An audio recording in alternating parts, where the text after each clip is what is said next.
안녕하세요. 반갑습니다. 이렇게 배지도 달고 이렇게 또 예배 참석해 주신 여러분을 예수님의 이름으로 환영합니다. 잘 오셨습니다. 우리 옆에 분들 한번 또 환영해 볼까요? 잘 오셨습니다. 네, 잘 오셨습니다. 네, 잘 오셨습니다. 복된 시간 되기를 원합니다. 여러분들을 이곳에 저희들이 초청하고 모신 것은 예수님을 소개하기 위해서입니다. 오늘 저하고 이제 성경을 한번 읽고요. 그 읽은 성경 말씀을 가지고 그 안에 나타나 있는 예수님을 우리가 함께 좀 만나고 그 예수님을 알아갔으면 좋겠습니다. 누가복음이라고 하는 성경입니다. 누가복음 7장 11절에서 17절까지 말씀입니다. 오늘 처음 오신 분들은 앞에 화면에 이렇게 말씀이 뜹니다. 이게 이제 우리 성도님들 같이 읽으셔도 좋고요. 이제 준비해서 앞에 뜬 말씀을 읽으셔도 좋습니다. 함께 제가 한 절을 읽고 여러분이 한 절 읽고 그렇게 하겠습니다. 그 후에 예수께서 나인이라는 성으로 가실새 제자와 많은 무리가 동행하더니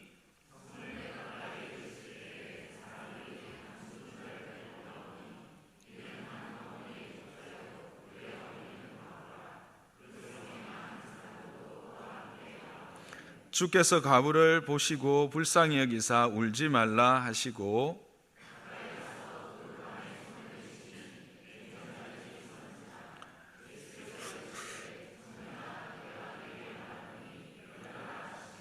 죽었던 자가 일어나 앉고 말도 하거늘 예수께서 그를 그 어머니에게 주시니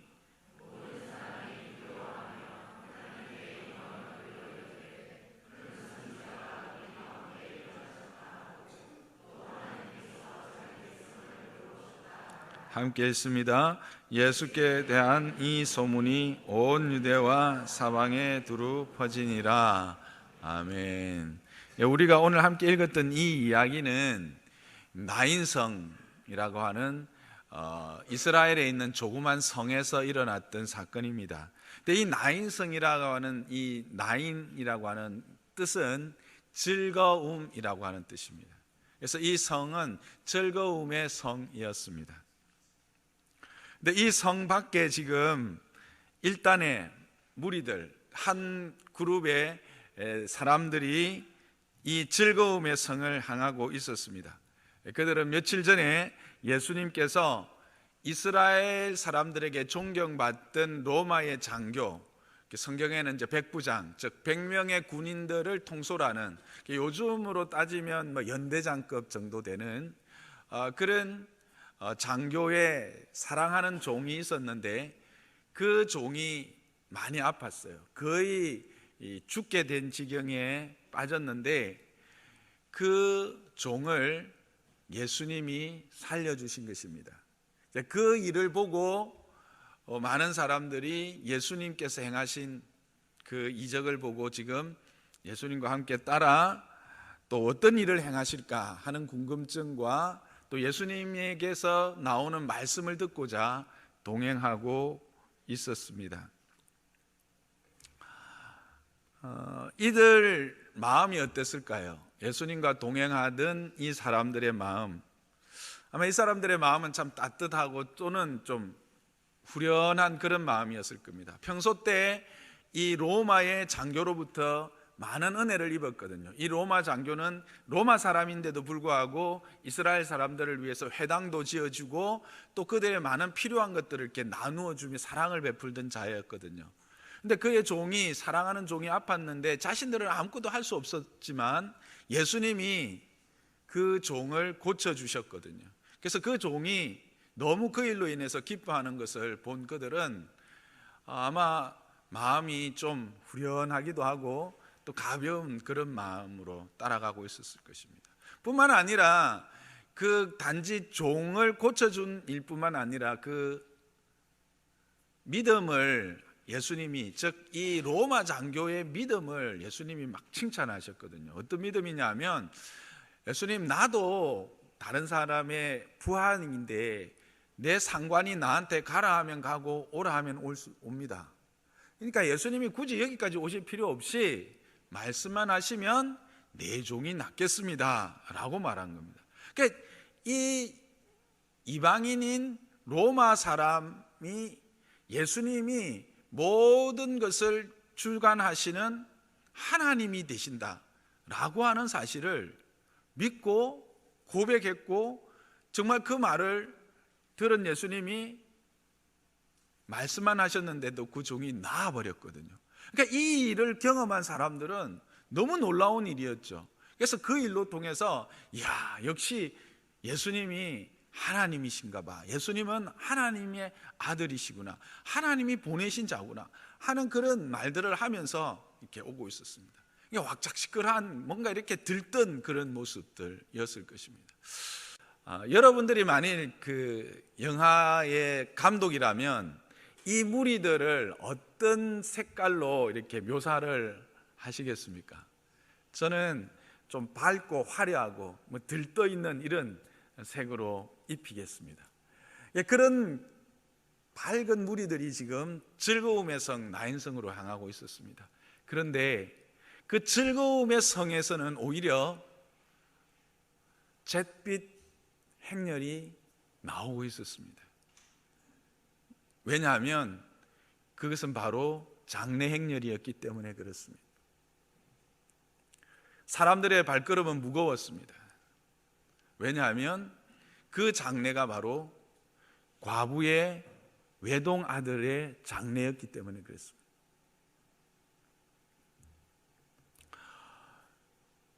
과부인데 그의 유일한 소망이고 기댈 언덕이었던 아들이 이제 어느덧 좀 내가 그 아들을 통해서 내가 위로를 얻겠다 하는 그 청년의 때가 된 그 시점에 그냥 죽어버린 것입니다.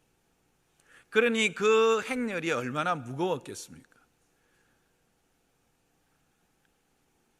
이 장면은 여러분 어떤 장면이 떠오르십니까? 여러분이 만일 감독이라면 어떤 색깔을 거기에 입히시겠습니까? 회색빛, 잿빛입니다. 참 아이러니컬하게도 그 즐거움의 성에서 죽음의 행렬, 잿빛 행렬, 슬픔의 행렬이 나오고 있습니다. 그리고 여기서는 기쁨의 행렬, 감사의 행렬이 진행되고 있습니다. 두 행렬이 어떻게 됩니까? 교차하기 시작합니다.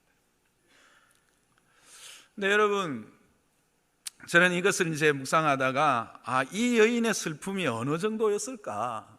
우리가 막연히 생각할 수 있습니다. 많이 슬펐을 것이다, 참으로 슬펐을 것이다. 근데 저는 이제 좀 이과 출신이잖아요.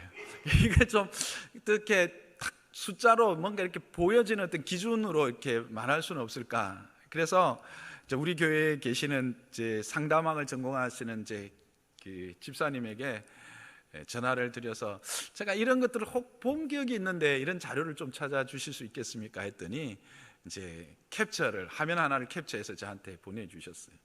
그러니까 우리가 살아가다가 당하는 여러 가지 일들을 스트레스라고 하는, 스트레스가 결국은 어떤 일을 인한 상실감, 박탈감, 또 압박감, 또 미래에 대한 염려, 걱정, 두려움, 이런 것들을 말하지 않습니까? 이런 것들을 이제 숫자로 점수화해서 한 연구의 결과들인데 그 중에 이제 탑 10에 대해서 저한테 보내주셨어요.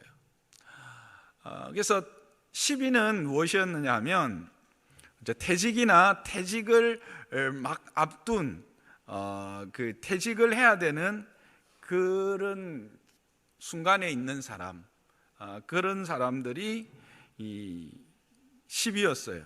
그런 사람들이 받는 스트레스를 숫자로 나타내면 45였습니다. 제가 원문을 보지 못했기 때문에 확실치는 않지만 보통 이런 것들 이제 하면 최대치가 100, 최소치를 1로 이렇게 한 것 같습니다. 이런 거의 아무런 스트레스가 없는 완전한 이제 평안 가운데 있는 것, 100은 스트레스가 최대치인 것을 이야기를 한 거죠. 그러니까 결국 실직 실직이 아닙니다. 실직은 그 위에고 퇴직을 앞둔 사람의 수치는 한 45 정도의 스트레스가 있다, 그렇게 나왔습니다. 9위는 결혼 생활 가운데 생기는 어떤 문제들, 그렇죠? 결혼이 그렇게 문제 없지는 않지 않아요? 근데 그 문제들을 화해하기 위해서, 그 문제들을 해소하기 위해서 이렇게 쏟는 노력, 그것 때문에 받는 스트레스, 이런 것들이 9위인데 그 숫자는 47로 나왔습니다. 이렇게 다 이야기를 하면 너무 길어서 조금 줄이면, 우리가 심한 부상을 당했을 때 그때가 한 53 정도, 질병을 가졌을 때가 한 53 정도, 그리고 그 투옥되었을 때가 한 63 정도로 4위를 마크했습니다. 2위는 뭘지 예상이 되십니까? 의외로 이혼이었습니다. 이혼이 2위를 차지했는데 숫자로는 73입니다. 그리고 맨 탑이 배우자의 죽음입니다. 100입니다. 그러니까 그 앞에 수치는 보통 한 단계 한 단계 늘어날 때마다 뭐 많으면 한 5, 작을 때는 한 2, 3, 어떤 거는 같은 숫자가 이렇게 나열지기도 했어요. 그런데 2위에서 1위는 약 27이 점핑을 합니다. 근데 실제로 이 100이라는 숫자가 제가 생각하기에는 이게 최대치라서 그랬지, 이걸 상대적인 값으로 따져보면 아마 더 많은 갭이 생기지 않았을까 하는 생각을 합니다. 배우자의 죽음은 그만큼 큰 충격이고 아픔이고 절망, 슬픔, 말할 수 있는 모든 것들을 다 끄집어 넣어야 되겠죠. 그런데 그것과 동일한 스트레스가 뭐냐면 자녀를 잃어버리는 겁니다. 자녀를 먼저 보내는 것, 자녀의 죽음을 맞이하는 거였습니다. 그런데 이 여인은 지금 뭡니까? 이 두 가지 다, 배우자와 또 자녀를 잃어버리는 이 두 가지 일을 동시에 당한 겁니다. 그러니까 이 여인이 얼마나 큰 슬픔과 좌절 가운데 있었는지를 우리가 조금 더 명확하게 볼 수가 있습니다. 그런데 이거를 또 표현하고 있는 단어도 있더라고요. 여러분, 단장이라고 하는 단어를 아십니까? 장이 이렇게 끊어진다. 이게 단장의 슬픔. 우리가 극한 슬픔을 말할 때 단장의 슬픔, 단장의 아픔, 그렇게 이야기하죠. 근데 이것이 그냥 생긴 말이 아니었습니다. 이것은 진나라 때 진나라 군사들이 촉나라를 정벌하러 갈 때 양쯔강을 따라서 이렇게 올라가고 있었습니다. 가다가 원숭이 새끼를 생포를 했어요. 마침 그 자리에 아마 원숭이의 그 엄마가 없었던 것 같아요. 그런데 그것을 딱 보고 그 엄마가, 그 어미 원숭이가 그거를 알고는 그 배를 쫓아옵니다. 근데 쫓아오면서 괴성을 지르는데 그 괴성이 울음입니다. 근데 그 울음이 너무 처량하고 너무 괴상한 거예요. 그래서 가다가 이 사람들이 도저히 안 돼가지고 배를 기슬게 이렇게 강기슬게 됐더니 그때를 놓칠세라 그 어미 원숭이가 배 안으로 뛰어들었습니다. 그리고는 그냥 죽어버렸습니다. 이 군인들이 갑자기 이렇게 죽어버리고 또 너무 그 울음소리가 참 괴기하기도 하고 그 절박하기도 해서 이렇게 몸을 이렇게 갈라본 것 같습니다. 배를 갈랐더니 정말 창자가 찢어지고 끊어져 있었던 것입니다. 이제 거기서부터 이 단장이라고 하는 단어가 나온 겁니다. 그래서 극한의 슬픔을 이야기할 때 단장의 슬픔이라는 게 그냥 생긴 말이 아니고 이런 어떤 배경이 있더라고요. 그래서 그게 단장의 슬픔, 단장의 아픔입니다. 결국 이 여인이 지금 경험하고 있는 아픔이 그런 아픔, 단장의 슬픔, 단장의 아픔이었습니다.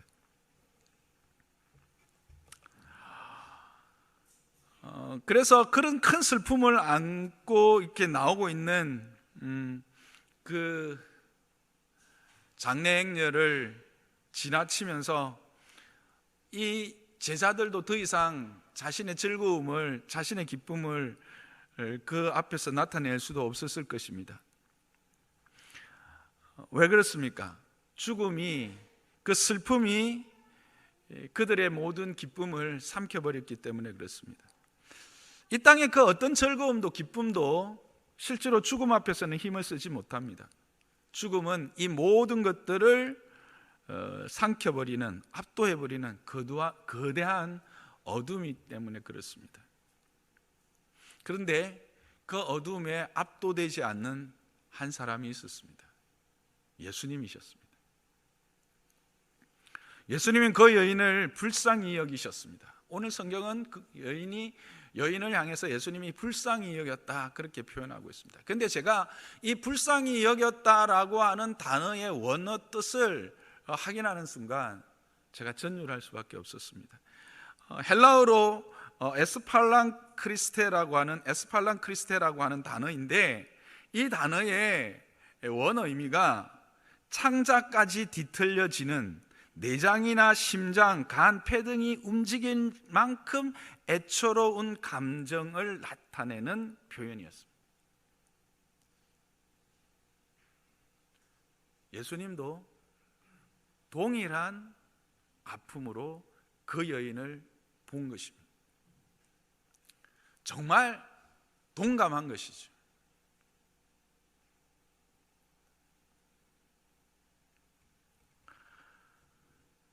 과부의 슬픔을 목격한 예수님께서는 그 자신도 그 속 내장이 뒤틀리는 듯한 비통함과 연민을 느끼셨다라고 하는 것을 지금 성경은 우리에게 전해주고 있는 것입니다.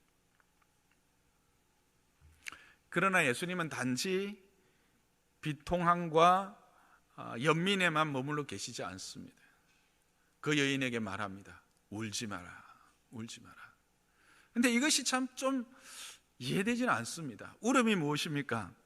울음은 내 슬픔을 표현할 수 있는, 정말 고통과 아픔을 그래도 바깥으로 표현하고 표출할 수 있는 유일한 방법이었을 것입니다. 그 여인에게. 그런데 그 여인에게 울지 마라 라고 말하는 것은, 그러면 이 여인들은 그 모든 상처와 그 모든 아픔을 그냥 품고 그냥 꾹꾹 참고 견뎌내라는 말일까요? 그것이 아니었습니다. 이렇게 말씀하신 진정한 이유는 그 이후에 이어지는 예수님의 행동으로 확인할 수 있었습니다. 예수님은 관에 손을 대었습니다. 그리고 행렬을 멈추었습니다. 유대인들의 관은 그 덮개가 없습니다. 뚜껑이 없습니다. 그리고 그 하얀 세마포로 이렇게 시신을 싸고 그 머리에는 이렇게 손수건 같은 흰 천으로 이렇게 덮습니다. 한국인들도 그렇죠. 여러분 시신이나 이런 데 손을 이렇게 대보신 기억이 있으십니까? 있어요? 없죠. 왜 그렇습니까? 두려워하기 때문에 그렇습니다. 유대인들은 더 했습니다. 유대인들은 아예 그것은 자신을 부정하게 하는 것이고 하나님과 이렇게 멀어지게 하는 것이다라고 했기 때문에 절대 그 관이나 이런 데 손을 대지 않습니다. 시신. 근데 예수님은 거기에 손을 대어서 행렬을 멈추십니다. 거기에서 그친 것이 아니라 한 걸음 더 나가서 이렇게 말씀하십니다. 청년아, 내가 내게 말하노니 일어나라. 청년아, 내가 내게 말하노니 일어나라. 저는 2번 말했지만 예수님은 1번 말하셨습니다. 그러자 거짓말 같은 일이 일어납니다. 그 청년이 일어나 앉았다고 성경은 기록하고 있습니다. 그리고 이야기를 했다고 전하고 있습니다. 여러분, 거기에 예수님하고 그 청년하고 과부 어머님만 계셨습니까? 아닙니다. 예수님과 함께한 많은 무리들도 있었습니다.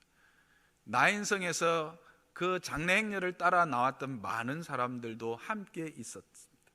거기에서 일어난 일입니다. 제가 상상을 해봤습니다. 그 아들이 가장 먼저 한 말이 뭘까? 아마 이것이 아니었을까 생각합니다. 일어나서는, 자다가 일어나듯이 일어나서는 엄마, 왜 내가 여기 있어? 엄마, 어떻게 된 거야? 그렇게 아마 물어봤을 것 같습니다. 그 청년을 예수님은 다시 그 어머님의 품으로 안겨줍니다. 독자를 잃은 과부를 동정하여 많은 사람들이 그 행렬을 따랐습니다. 그러나 그들 중 누구도 함께 울어주는 것 외에 아무것도 할 수 없었습니다. 죽음은 그런 것입니다. 죽음을 이길 수 있는 사람은 없습니다.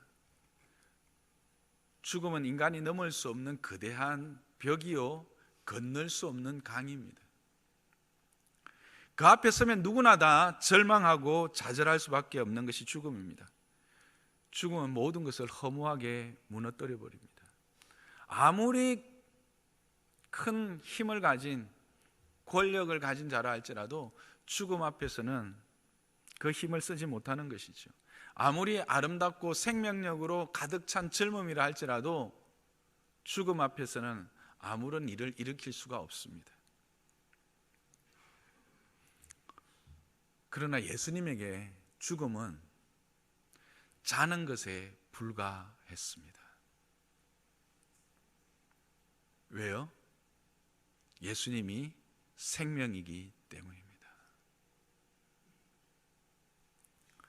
그 광경을 지켜보던 무리들이 어떤 반응을 보였을까요? 성경은 두려워했다, 그렇게 말하고 있습니다.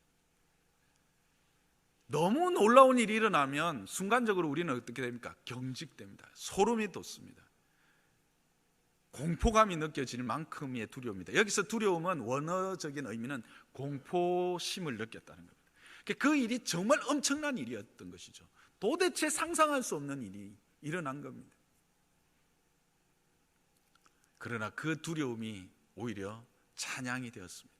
놀라운, 하나님이 우리를 돌아보았다, 하나님이 그 백성들을 생각하시고 선지자를 보내어서 이런 놀라운 일들을 일으키셨다라고 하는 찬송으로 변화되고, 그 죽음의 행렬이 다시 그 성에 합당한 즐거움을 회복해서 그 즐거움의 성 가나안으로 들어갔습니다. 이것이 오늘 저와 여러분이 함께 읽었던 성경의 내용입니다. 여러분은 이 이야기를 들으면서 무엇을 생각하시고 무엇을 느끼셨습니까? 저는 처음 이것을 묵상하면서 이런 질문이 하나 떠올랐습니다. 예수님은 어떻게 그 여인이 과부인 줄 알았고 그 관안에 누인 그 시신이 그 과부의 청년 아들인 줄 알았을까? 우연일까? 예수님이 그 나인성으로 올라가던 그 걸음도 우연이었을까? 마침 그때 그 나인성에서부터 그 행렬이 나온 것도 우연이었을까? 근데 성경을 보면 성경 여러 곳에서 우연인 것처럼 나타난 필연들이 너무나 많이 기록되어져 있습니다. 아브라함을 혹시 여러분 처음 오신 분들이 들어보신 적이 있으신지 모르겠습니다. 이스라엘 사람들의 조상이라고 말하는, 자기들의 조상이라고 말하는 아브라함이라고 하는 사람에게 롯이라고 하는 그 조카가 있었습니다. 성경에 보면 그 조카가 소돔과 고무라라고 하는 성에 살고 있었죠. 소돔과 고무라의 이야기 아시죠? 소돔과 고무라가 멸망하게 될 때 하기 전에 롯이 마침 바깥에 이렇게 바람을 쐬러 나가다가 그 성을 심판하러 오는 사자들을 만나게 됩니다. 마침 우연이었을까요? 아브라함도 동일합니다. 아브라함도 그 소돔과 고무라를 멸하러 가는 그 사자들을 마침 쉬고 있는 시간에 그 사자들이 지나가는 모습을 보고 그들을 자기 집으로 영접해서 대접하고 그 소돔과 고무라가 멸망할 것에 대한 이야기를 듣습니다. 우연이었을까요? 또 이런 성경에는 또 비슷한 이름들이 있는데 룻이라고 하는 그 가엾은 여인이 한 명 있습니다. 그 룻이 이제 자기가 먹을 것을 위해서 그 이삭을 주우러 나갔습니다. 밀을 다 이렇게 베어내고 그 남은 이삭을 주워서 이제 생계를 이어가기 위해서 나갔는데 마침 그때 이 룻과 결혼하게 될 보아스라고 하는 사람이 거기에 나타나게 됩니다. 우연이었을까요? 먼 곳에 있던 보아스가 왜 마침 거기 왔을까요? 신약에도 베드로라고 하는 사람이 나옵니다. 예수님의 제자입니다. 그는 어부였습니다. 고기를 잘 잡는 사람이었습니다. 그곳의 토박이었습니다. 근데 마침 그날 한 마리도 못 잡습니다. 그런데 마침 그날 예수님이 그 베드로의 배를 빌려 타고 말씀을 전하십니다. 이런 모든 것들이 우연일까요? 우연처럼 보이지만 필연인 것입니다. 하나님의 계획 안에 있은 것을 성경은 다 이야기합니다. 제가 이 시간에 그걸 다 말씀은 못 드립니다만 여기도 분명히 하나님의 계획하심이 있었다라는 사실입니다. 이 그림이 여러분 그려지지 않습니까? 이게 우연히 그린 그림입니까? 그 성 이름이 즐거움이었습니다. 참 좋은 이름이죠. 그리고 즐거움과 기쁨의 한 무리들이 그 즐거움의 성으로 가고 있었습니다. 그런데 그 즐거움의 성에서 슬픔의 극한이라고 말하는 죽음의 행렬이 나오게 됩니다. 그리고 그 행렬이 이 예수님과 만나서 다시 그것이 회복되어 즐거움이 되어서 참된 즐거움의 성 나인성으로 들어갑니다. 여러분, 이 그림이 그냥 우연히 그려낸 어떤 그 작가의 그냥 시나리오일까요? 성경은 이렇게 우리에게 말하고 있는 겁니다. 그 모든 그림들을 통해서도 지금 이야기하고 있는 겁니다. 이것은 하나님의 계획이었습니다. 하나님의 관심입니다. 그 백성을 향하는 하나님의 관심, 그것을 성경은 이렇게 말하고 있습니다. 마태복음 10장 30절입니다. 함께 읽습니다. 시작. 너희에게는 머리털까지 다 세신 바 되었나니. 누가요? 예수님이요. 예수님은 우리의 머리털까지 다 세신 바 된 분이다 말하고 있습니다. 여러분, 죄송하지만 여러분 머리카락 개수가 몇 개인 줄 아세요? 모르시죠? 저도 몰라요. 근데 예수님은 아신다는 거죠. 오늘 아침에 제가 머리를 감으면서 머리카락이 몇 개 빠졌기 때문에, 그리고 몇 개가 나서 이제 총 몇 개라는 것을 예수님은 아신다라는 표현입니다. 이게 무슨 말일까요? 우리에게 그만한 극진한 관심을 가지고 계신다는 거예요. 아주 세밀한 관심을 가지고 계신다는 거예요. 우리보다 우리를 더 잘 아신다라고 하는 것입니다. 우리에게 무엇이 필요한지, 우리의 아픔이 무엇인지, 우리의 슬픔이 무엇인지, 우리의 소망이 무엇인지, 우리의 자녀들에게 무엇이 필요한지, 나의 앞날에 무엇이 준비되어야 할지, 내가 만날 그 문제를 어떻게 극복해야 될지, 그것을 극복하기 위해서는 내게 어떤 지혜가 있어야 될지, 그 극복하는 사람을 위해서 누구를 하나님께서 보내주실지 하나님은 계획하고 계시더라.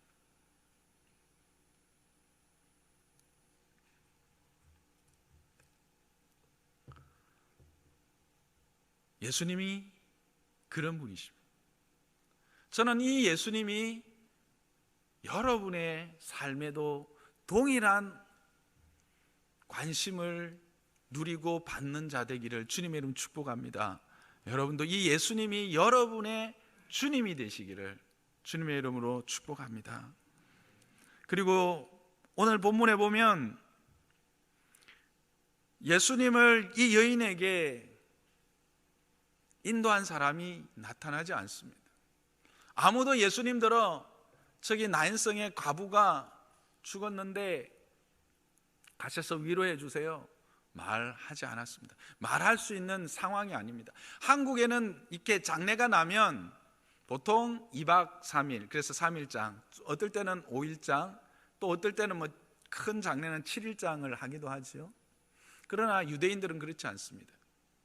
저녁에 오후에 죽으면 그 다음날, 어떨 때는 아침 그냥 새벽에 하면 저녁 때 장례를 치르기도 해요. 예수님이 이 과부의 아들이 청년이 죽었다는 사실을 전해 듣고 가기에는 시간적으로 타당한 이유를 찾을 수 없어요. 예수님 스스로가, 우리가 앞에서 이게 필연이라고 봤기 때문에 예수님 스스로가 그 여인에게 나아간 것입니다. 예수님의 이런 주도적이고 무조건적인 사랑이 저와 여러분에게 주어지는 것입니다. 성경은 그것을 이렇게 말하고 있습니다. 로마서 5장 8절입니다. 함께 읽어보겠습니다. 시작. 우리가 아직 죄인 되었을 때에 그리스도께서 우리를 위하여 죽으심으로 하나님께서 우리에 대한 자기의 사랑을 확정하셨느니라. 성경은 우리가 아직 죄인 되었을 때라고 말합니다. 여러분 중에 이런 생각을 하실 분이 계실 거예요. 나는 죄인이 아닌데. 그러니까 한국 법에는 여러분이 죄인이 아닐 수 있습니다. 그러나 하나님의 법에는 우리 모두가 죄인입니다. 특히 가장 큰 죄가 뭘까요? 여러분, 불효 중에 가장 큰 불효가 뭐라고 생각하십니까? 자녀가 아버지가 찾아왔어요. 얘야, 애비다. 네? 누구세요? 어떻게 오셨어요? 모르겠는데요. 여러분, 이건 뭡니까? 이거는 불효 중에 불효죠. 자녀가 아버지를 인정하지 않는 거예요. 여러분은 스스로 이 땅에 존재한다고 생각하십니까? 여러분의 부모님들에 의해서 이 땅에 오셨다고 생각하십니까? 아닙니다. 하나님이 우리를 지으셨습니다. 하나님이 우리를 지으셨고 그 지은 우리의 부모들이 우리를 또한 낳은 것입니다. 처음 지으신 이는 하나님이십니다. 우리는 낳음을 입을 뿐이었습니다. 그러니까 우리 모두는 하나님의 자녀입니다. 그런데 하나님을 하나님으로 인정하지 않는 것, 그것은 가장 큰 죄가 되지 않겠습니까? 그래서 우리는 다 죄인입니다. 죄인이었습니다. 그런 우리를 그냥 그 죄로 버려두지 않습니다. 왜? 죄의 싹은 사망이기 때문에 그렇습니다. 죄송하지만 여러분 지금 다 살아 계시다고 생각하시죠? 그렇죠. 우린 살아있죠. 걸어서 여기 왔고 아침에 밥도 먹었고 지금 듣고 있기도 하고 보고 있기도 하죠. 그러나 인생에 있어서 삶은, 생명은 두 가지 생명이 있습니다. 육신의 생명과 함께 영의 생명입니다. 모든 사람들, 이 땅에 살아 호흡하는 사람들에게는 육신의 생명은 다 있습니다. 그러나 영이 죽은 자들이 너무 많습니다. 죄송하지만 하나님의 눈에는 이 땅의 시체들로 널려 있는 겁니다. 영이 죽은 것입니다. 이 영이 죽은 자들은 영원한 죽음 앞에 설 수밖에 없습니다. 그래서 예수님이 오신 것입니다. 그래서 하나님이 예수님을 보내신 것입니다. 그래서 예수님이 그 모든 죄를 짊어지시고 십자가를 지신 것입니다. 그 죄의 문제를 해결하려고 십자가를 지신 것입니다.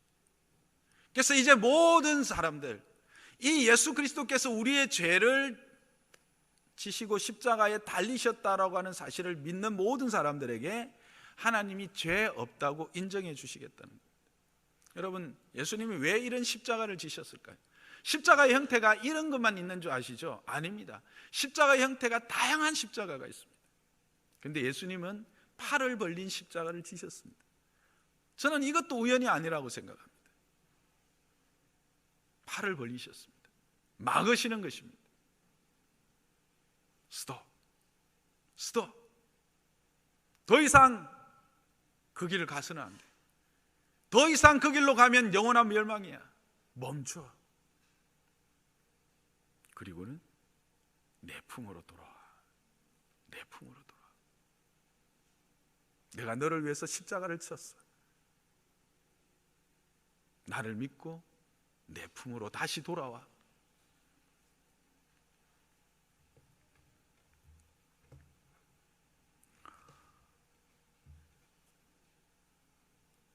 여러분, 오직 한 그 슬픔의 표현, 오직 그 슬픔을 표현할 수 있는 그 울음조차도 울지 말라고 명령하실 수 있는 분, 어떤 누구도 말할 수 없는 죽음 앞에 죽음을 향하여 일어나라고 명령할 수 있는 분, 그 깊은 슬픔을 뛰어넘어 참된 기쁨, 참된 즐거움으로 그 죽음을 다시 죽음이 아닌 영원한 생명으로 바꿀 수 있는 유일한 분, 그가 바로 예수, 그가 바로 예수이십니다.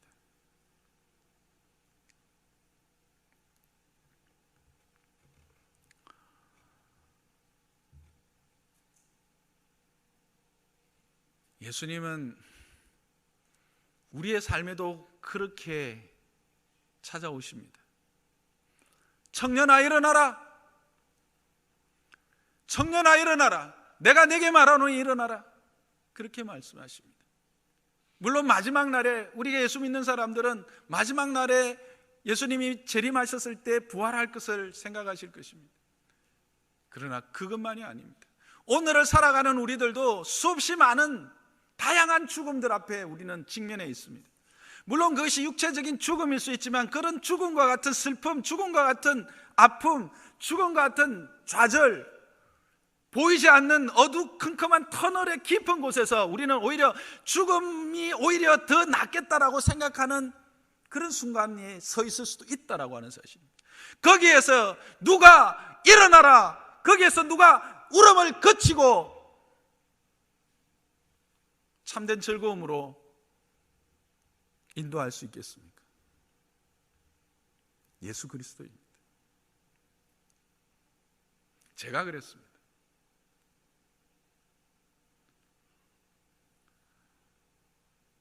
난독증도 아닌데 초등학교 3학년까지 글도 읽지 못했습니다. 초등학교 3학년 때 글을 처음 읽고는 너무 신기했습니다. 말하는 것이 글이 그대로 있더라고요. 이 글을 읽으니까 말하는 거하고 똑같이 돼. 너무 신기했어요. 학교 선생님이 상근아, 학교 졸업하면 초등학교 때 네가 비록 시장에서 지게를 지거나 구루마를 끌더라도 달구지입니다. 달구지. 옛날에 제가 어릴 때는 그 시장통에 지게 지고 하는 분들이 요즘도 있나요? 있었어요. 그 말은 뭐예요? 저에게 기대하는 것은 기껏해야 시장에서 달구지를 끌거나 지게를 치는 겁니다. 그게 나쁘다는 게 아니라 사회 인식이 그렇다는 거죠. 그러니까 나에 대한 기대가 그 정도였다는 겁니다. 그런 나에게 선생이 되고 과학자가 되고자 하는 꿈을 주셨던 분이 예수님이셨어요. 전 과학자가 되었고 선생도 되었습니다. 저는 한때 아침에 일어나면 한 종기씩 피를 토하던 사람입니다.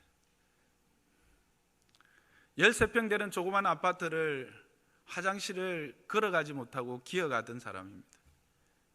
저희 모친은 형제들에게 상근이가 이제는 안 될 것 같으니까 너희가 마음을 정리를 해라 했던 사람입니다. 그럼에도 하나님은 저를 포기하지 않으셨습니다. 내가 너를 지명하여 불렀나니 너는 내 것이라. 내가 너를 통해서 내가 영광을 얻을 것이다.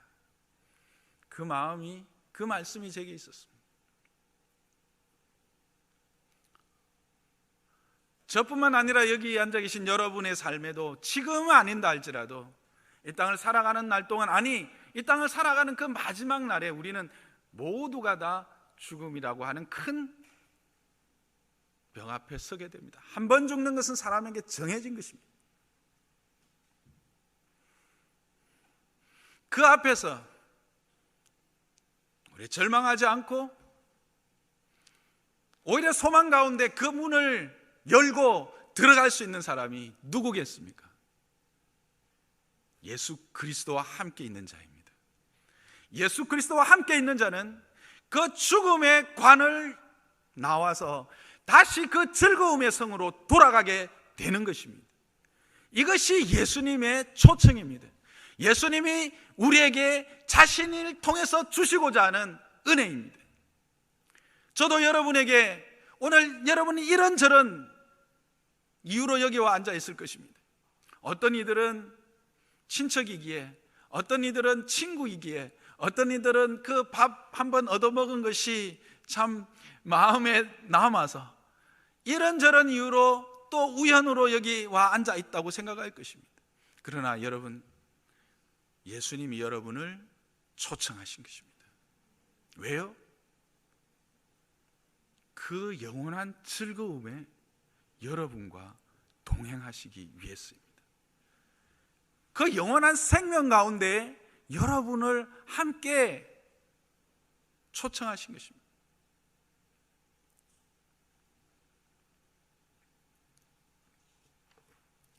마태복음 11장 28절은 이렇게 말합니다. 함께 읽습니다. 시작. 수고하고 무거운 짐진 자들아 다 내게로 오라. 내가 너희를. 여러분, 이 땅에 살아가면서 참된 안식이 있습니까? 참된 쉼이 있습니까? 예수 안에 있습니다. 예수님 안에 참된 안식이 있습니다. 참된 쉼이 있습니다.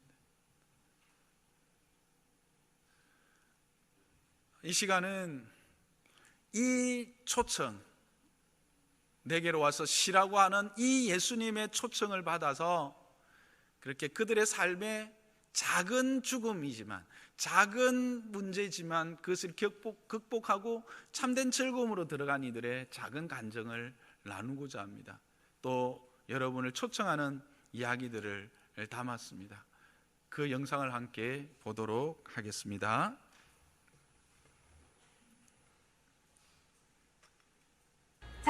장미 호산나교에 오신 걸 환영합니다. 유, 당신을 기다렸습니다. 호, 호산나교회에는 산소 같은 말씀이 있습니다. 나눔의 기쁨이 있습니다. 교제의 풍성함이 있습니다. 회오리 같은 예수님의 사랑을 함께해요.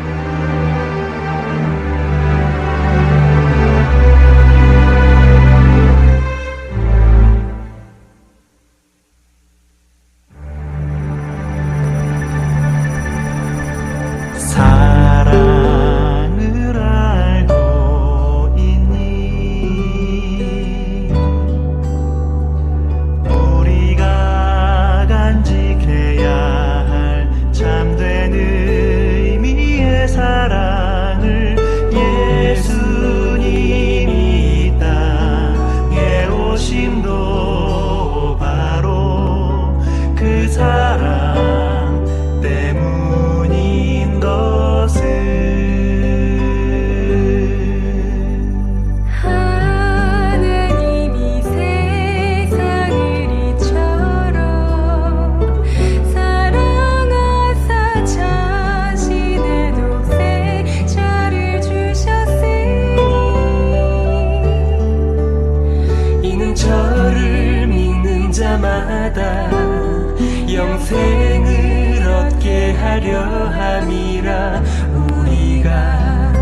간직해야 할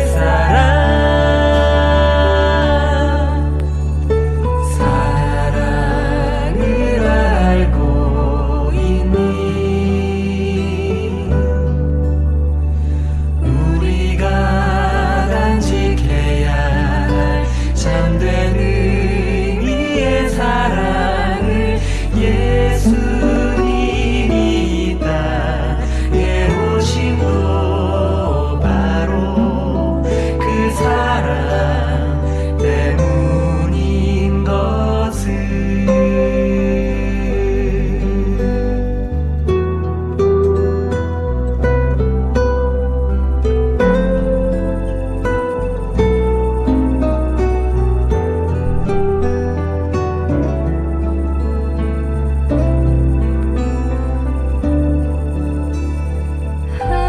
하나님이 세상을 이처럼 사랑하사 자신의 독생자를 주셨으니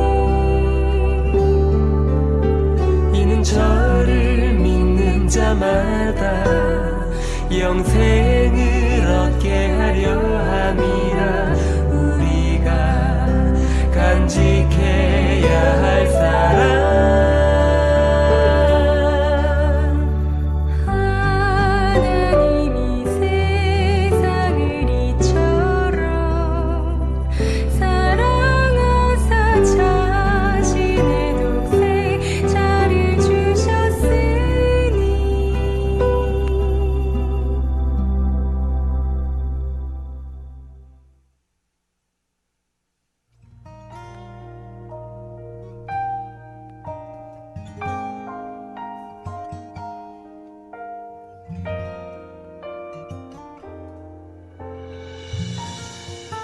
힘이 왔으나 아직 오지 않은